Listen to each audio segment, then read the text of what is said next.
Hi friends, my name is Matthew. I'm on the internet as ToadieCo. I think drawing's pretty fun. Let's draw. Today I'm drawing this soft pretzel and this bottle of pop. I guess they're like buddies, hanging out at the concession stand. To get my rough sketches going, I'm going to use Procreate's Symmetry Guide. It'll just help me get the pretzel and bottle shapes set up. I can rotate and distort them after that, however I want, but at least I'm starting from a pretzel-shaped pretzel and a bottle-shaped bottle. This is standard pencil number 3, by the way, from RetroSupply's standard pencil pack. It's my favorite pencil in that pack, but your favorite one might be different.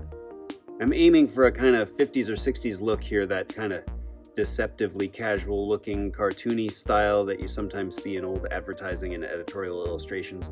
To that end, I'm inking these characters with RetroSupply's Broken Inkers brushes. These are fun. They make a variety of globby, dribbly lines, but obviously unlike if you were using an actual drizzly ink pen, they're digital, so you can undo and redo whatever lines you mess up.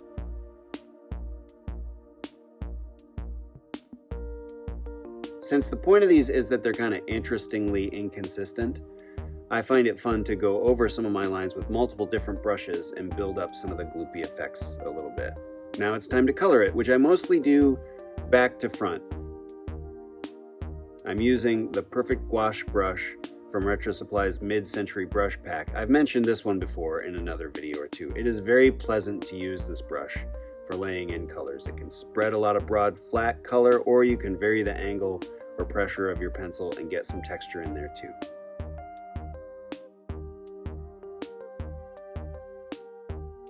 You can see here my first thought was that I was going to make this a brown drink, like maybe a cola or even a beer or something.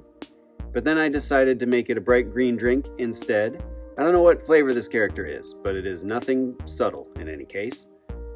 For some final touches, it's back to the Broken Inkers to add some yellow highlights on the pretzel, some kind of glistening butter or something, and some white highlights and details to the pop bottle.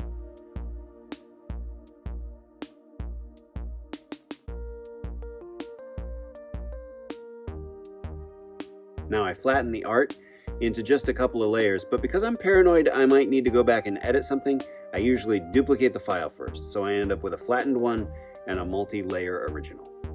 And I drag the flattened layers onto one of RetroSupply's phantom paper textures, and it is ready to share with friends. Look friends, I drew some anthropomorphic food. I like it. And I bet I'll like whatever you're drawing today too. Drawing is fun, and there is no wrong way to do it as long as you are making the drawings you want to make. I'm gonna go keep drawing now. Bye.